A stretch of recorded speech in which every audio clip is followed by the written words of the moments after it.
Olá, este é o 6º episódio da série especial Diálogos Cotrisul. Na entrevista de hoje, vamos conversar sobre os desafios da pecuária no verão. Campo nativo, pastagens cultivadas de verão para gado de engorda, creep feeding, o cenário geral da pecuária, com a recente valorização do gado e os investimentos que esses avanços nos preços motivam. Está comigo a zootecnista Evelyn Scherer, uma das responsáveis pelo atendimento técnico aos associados da Cotrisul. Bem-vinda, Evelyn. Olá, Clarice. Olá, pessoal. Muito obrigada pelo convite. Eu fico muito honrada de estar aqui, trazendo um pouco do que eu trabalho no campo e do que eu vejo para os produtores e clientes, associados, amigos. Nesse podcast, a gente fala diretamente para os produtores rurais associados à Cotrisul, que é uma cooperativa que surgiu já há quase 65 anos e em função da comercialização do trigo. E ainda hoje, o recebimento e a comercialização de grãos responde pela maior parte dos negócios da cooperativa. Entretanto, tanto a tradição pecuária da nossa região, quanto o tanto que a pesquisa vem avançando e mostrando que a integração lavoura-pecuária é fundamental, isso tem aberto o espaço, para que a pecuária se torne cada vez mais relevante dentro da Cotrisul e, em especial, para os produtores que assumem esse desafio da criação, A fábrica de ração da cooperativa já tem mais ou menos 20 anos, E em 2023 ela encerrou o ano com um recorde de produção, e isso, ao longo do ano de 2024, que a gente está encerrando agora, refletiu também num aumento da área técnica onde tu estás. Eu queria que tu contasse um pouco como foram essas mudanças. O que acontece?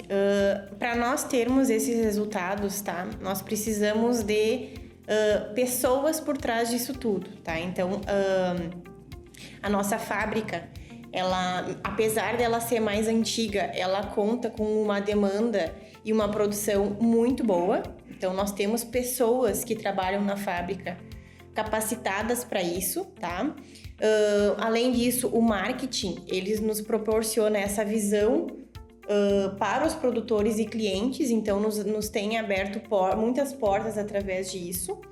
E o principal que eu acho é os resultados que a gente vem construindo ao longo do tempo, ao longo dos anos.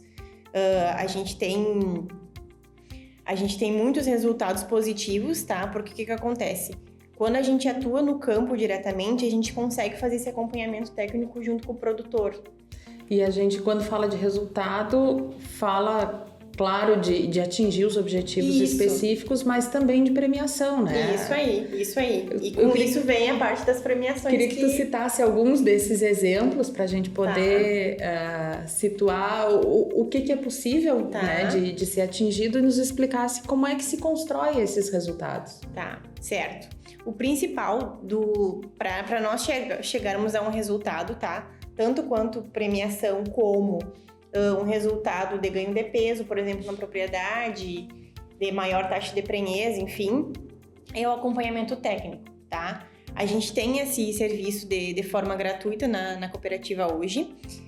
Eu atendo e tem mais uma colega minha, a Giovana, que também atende, ela também é zootecnista, atende, E esse acompanhamento, ele nada mais é do que a gente ir na propriedade, ver como é que é o sistema da propriedade e conseguir, dentro do portfólio que a gente tem de produto, colocar o melhor que se adequa para aquela situação naquele momento. Então, como eu digo, é uma construção ao longo do tempo. Precisa desse acompanhamento, nós precisamos do produtor junto com a gente acreditando e precisamos do pessoal a campo também fazendo o serviço, que é colocando a ração, fazendo a parte de manejo sanitário, toda essa parte, porque é um N de questões para que a gente chegue naquele resultado específico. E essa estratégia ela vai considerar a realidade de cada propriedade e as escolhas do produtor, Em termos de nutrição, não é só ração. Isso aí. Por isso que é importante esse esse acompanhamento de nós junto ao campo, porque a gente vê como é que é a propriedade, a gente não muda o sistema da propriedade, a gente se adequa conforme a propriedade e conforme cada piquete, cada animal, então é um negócio bem específico. Não é porque o vizinho está usando que pode dar certo para ti. Por isso que é importante a gente ir à propriedade, fazer esse acompanhamento para conseguir o melhor resultado para aquela situação específica. E que resultados te orgulham mais do que já aconteceu? Olha, tem diversos, né? Graças a Deus digo que eu sou abençoada porque eu tenho clientes muito bons comigo. Na Expofeira a gente tem essa visão, né? Nós temos clientes como o Vinícius Soporto, que ganha na Expo Inter. Ele tem touros e ele ganhou na Expo Inter ano passado. Esse ano a gente já está trabalhando com os touros para isso. E a gente vem construindo, isso que é interessante, a gente vem construindo os terneiros, que serão os touros nos próximos anos. Nós usamos a ferramenta do Creep Feeding lá. Então é uma construção ao longo do tempo, não é somente naquele ano específico, naquele período. Tem o Vinícius, tem o seu Itamar, que é lá da mina do Camaquã. Os campos da mina, eles são os campos, a maioria dos campos são os campos duros, que a gente chama, que é bastante pedra, então é difícil a gente conseguir um resultado exorbitante, mas a gente consegue sim. Um dos resultados é os touros lá do seu Itamar, que ganham premiações também na Expofeira aqui em Caçapava e outras expofeiras que eles vão. Maravilha. Na última edição do Universo Pecuária, agora em 2024, o Sebrae apresentou um estudo que fez um diagnóstico olharam pecuária e agricultura, né? Fizeram um diagnóstico socioeconômico das propriedades rurais, tanto da campanha quanto da fronteira oeste.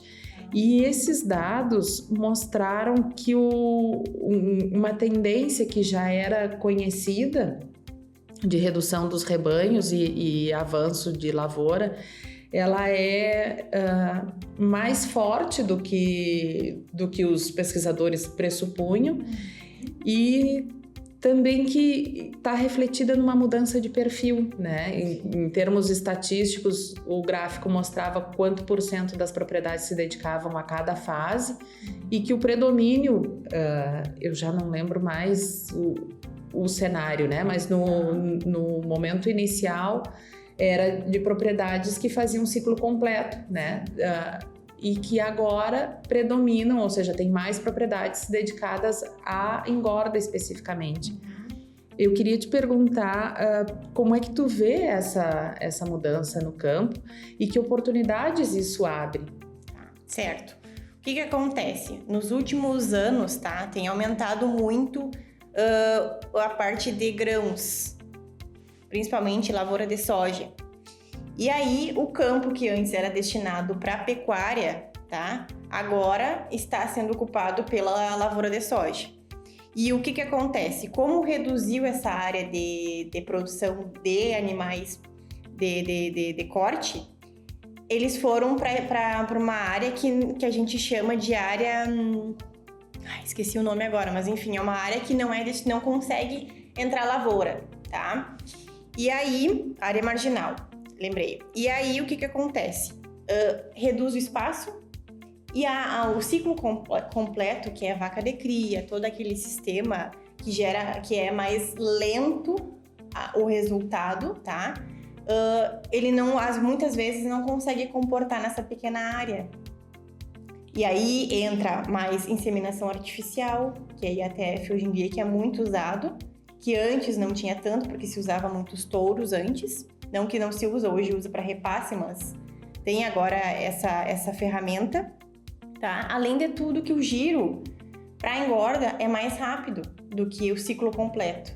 Então, o caixa entra mais dinheiro com a engorda do que o ciclo completo. E o mercado também, ele tem pedido isso, né?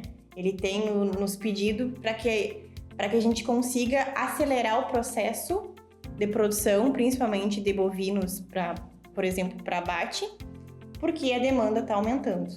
Então, é um N fatores que influenciam isso. E seguindo no assunto mercado, a gente tem acompanhado uma evolução de preços também, né? Este ano, isso vem sendo uma constante, né? Um crescimento desses valores. E é claro que o produtor já fica pensando em aproveitar da melhor forma possível, né? Isso. Que tipo de investimento é necessário para conseguir ter esses ganhos de uma forma mais eficiente? Ainda bem, eu digo esse ano, graças a Deus, que os preços melhoraram, porque estava bem crítica a situação, tá? O que acontece? Eu vejo que os preços do gado, eles melhoraram sim, estão melhorando cada vez mais, e a perspectiva para o ano que vem é que o pessoal diz que vai ser o ano do terneiro. Então, tem muita gente investindo, começando a investir agora, por exemplo, no creep feeding, para o ano que vem, para ter terneiros mais pesados, principalmente, e para ter a repetição de cio das vacas mais rápido, tá? Então é isso aí, a gente pode fazer com o uso do creep, tá? Que é uma alternativa, uma ferramenta que eu posso explicar depois também o que é esse creep feeding, que está sendo implantado de uns anos para cá bastante aqui na nossa região, e é uma ferramenta muito boa se utilizada da maneira correta, tá? E também, como o preço do gado gordo tem aumentado também, o pessoal tem feito investimento de determinação dos animais, então tem dado raçoamento para esses animais, porque um gado muito jovem, ele não consegue ter o acabamento que precisa somente no pasto. Então nós precisamos ou de um suplemento ou de uma ração, e aí esses produtos diferentes vão de acordo com a propriedade, por isso que o acompanhamento é importante. Com a propriedade e com o objetivo específico de cada um, né? Isso aí. Mas se a gente estreitar um pouco mais o nosso horizonte de tempo e olhar para o verão que está começando, e que ele traz desafios, né, em termos de nutrição. Em termos de campo nativo, quais são os aspectos que o produtor precisa estar atento? O que acontece? O campo nativo, tá? Agora, hoje, o campo nativo, ele tá bem bom, tá? Ele tá rebrotando, e até mais ou menos abril, maio, ele fica nessa fase boa que a gente diz. Depois ele entra na fase de hibernar, tá? Que aí entra as pastagens de inverno. Mas nesse período de verão, o que a gente gosta de recomendar para os produtores, tá? Para nós ocuparmos o máximo do que o campo nativo possa dar aos animais, tá? E aí varia muito conforme o campo. Tem alguns campos que são muito bons, que a gente diz que está com bastante oferta de pasto e rebrotando bem, tá? Que tem adubação, que é importante a gente fazer adubação, calcarear o campo nativo, porque é a partir dele que a maioria das propriedades usam no verão. Então, a gente consegue usar um suplemento mineral, ou um suplemento proteico energético, ou um proteico, tá? No verão. E, dependendo da situação, a gente consegue também usar uma ração para conseguir intensificar esse processo. Uhum. Mas e se a situação do campo nativo não é suficiente, né? O que é possível fazer? Ainda dá tempo de pensar numa pastagem cultivada para verão? Sim. A gente tem essa possibilidade das pastagens de verão, né? Mileto, Sudão, por exemplo, tem o Tifton, que tu implanta esse ano e vem todos os anos, que a gente diz que é a perene, tá? E caso aconteça, tá? Porque o verão esse ano mostra as perspectivas de que vai ser um verão mais seco, tá?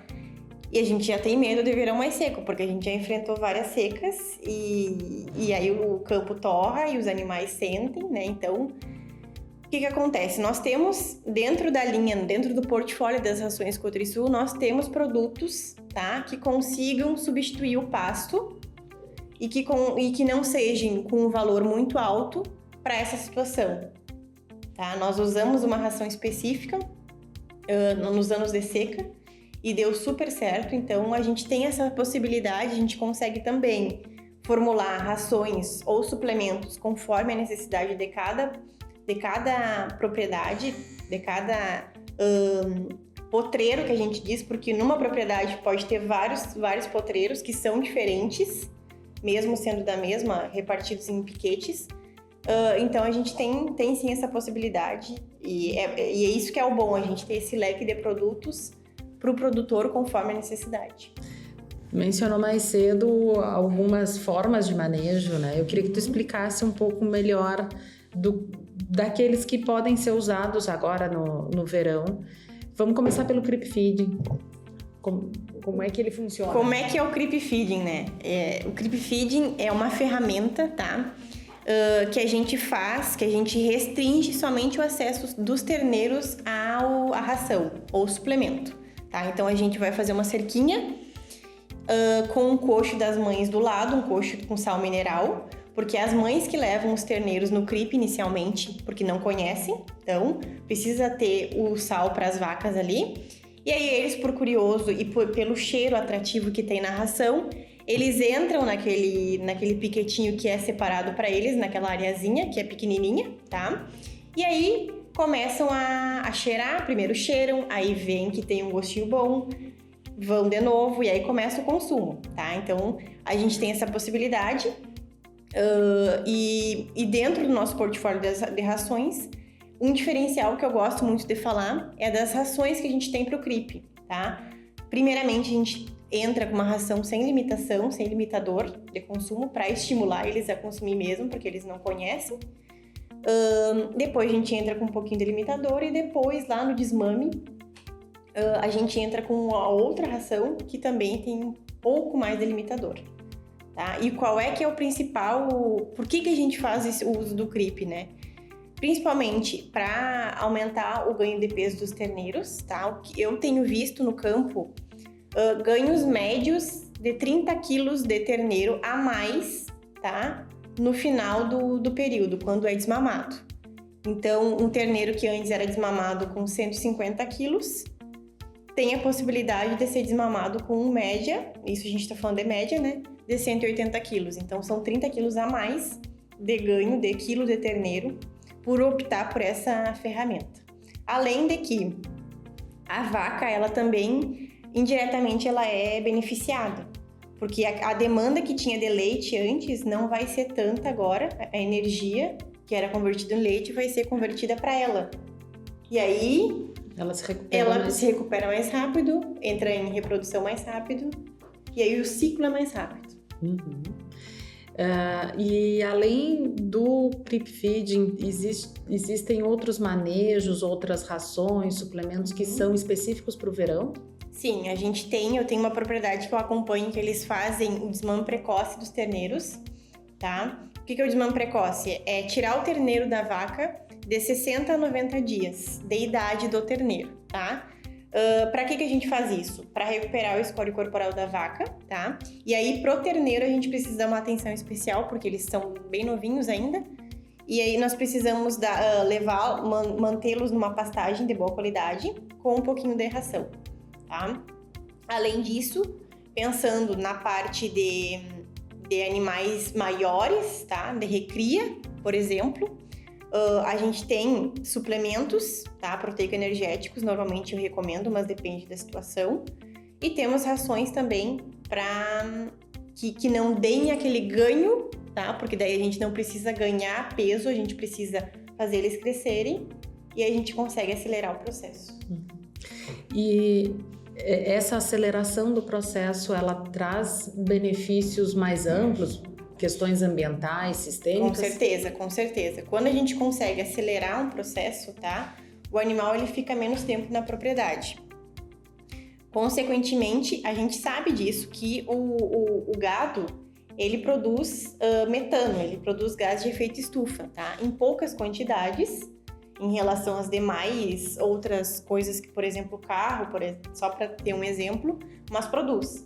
Então, ele diminui esse período, esse tempo na propriedade, diminui a produção de gás também. Além de que, quando a gente usa produtos nesses animais, nós usamos alguns produtos que reduzem a emissão, reduzem a produção desses gases no organismo do animal. Por exemplo, a monenzina, que é um ionóforo que a gente usa nas rações, nos suplementos, que tem também essa finalidade, além de outras finalidades. E vale lembrar que um sistema bem manejado, a própria pastagem consegue fazer a compensação dessa emissão de gases, né? Isso aí. Isso com pesquisa científica comprovada, né? Isso mesmo. Mas já que nós entramos no tema da sustentabilidade, vamos também para a sustentabilidade financeira, que é outro pilar importantíssimo, né? Que vantagens tem a gente agregar ou manter a pecuária no sistema produtivo? O que acontece? A pecuária, ela é mais estável, tá? Isso a gente fala em termos de saúde, digamos assim, de propriedade, do que a agricultura. Por quê? Porque o risco dela é menor do que a agricultura. O investimento é menor, com certeza, do que uma agricultura, e por isso ela se torna mais estável. Então, é interessante o produtor, se tiver essa possibilidade de conseguir conciliar a agricultura com a pecuária, ele tem uma saúde, digamos assim, uma saúde do sistema melhor. Então, principalmente em função disso, né? Porque ela é mais estável, porque se caso der algum prejuízo na agricultura, tu tens a pecuária para tirar, ou pelo menos para conseguir se manter, digamos assim, porque foi o que aconteceu nesse ano, né? Muitos agricultores começaram a me procurar pedindo para... como é que eu faço, Evelyn? Eu quero começar a investir em gado, porque esse ano a agricultura deu toda aquela enchente, né? Não deu bons resultados, e aí eu preciso de uma estabilidade maior em função de que o produtor, ele vive daquilo, ele sobrevive daquilo muitas vezes. Então, é próprio para o sistema conseguir ser mais sustentável como um todo, digamos assim. E para os produtores que ainda não te procuraram para essa assessoria, mas gostariam de fazer, quais são os canais? Nós temos a parte do Instagram, tá? A parte da CotriSul, a gente tem posts da nutrição, por exemplo, que ali tem o contato, tá? Mas eu posso deixar, assim, o meu contato, o meu telefone. E também tem no escritório, né? Eu tenho ali no escritório da 15, que da CotriSul, eu tenho uma salinha ali. E eu tô quase sempre ali, né? Quando eu não tô no campo, eu tô ali no escritório. Então, o pessoal pode chegar ali, pode perguntar por mim. Se eu não tiver ali também, o pessoal me passa o meu contato, enfim. E eu fico à disposição para qualquer dúvida que tiverem, para conversar. Evelyn, para alguma dica, alguma sugestão, para trocar conhecimento, que todos os dias eu aprendo, isso é muito bom. E fico à disposição para o que precisarem. E esse serviço de assistência técnica que tu prestas, ele está disponível em que região do Rio Grande do Sul? Hoje em dia, Evelyn, atuo aqui em Caçapava, tá? Tenho clientes em Formigueiro, tenho clientes em Canguçu, Santana, em São Cepé, em Vila Nova. Então, essa região mais central aqui eu faço, tá? Mas a gente também tem representantes em diversas áreas do Rio Grande do Sul, por exemplo, Bagé, Dom Pedrito, Livramento, Rosário. Então, é bem ampla as regiões que a gente atua, tá? Hoje, a gente só não conseguiu atuar ainda, falando do Rio Grande do Sul, na parte ali de norte, noroeste, de parte de representação, né?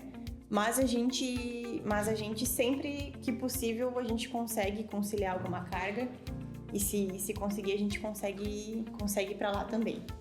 Maravilha. Agradeço a presença da zootecnista Evelyn Scherer.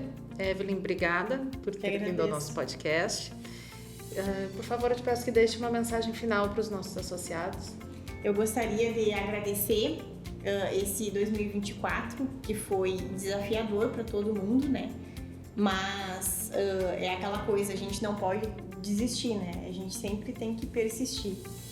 Então eu agradeço a confiança de todos e fico à disposição e que a gente tenha um 2025 bom, que seja um ano bom de colheita de soja, seja um ano bom da pecuária e que a gente consiga resultados bons e promissores. Obrigada. Agradeço também a você. Peço que curta o canal da Cotrisul no YouTube, ative as notificações e até a próxima.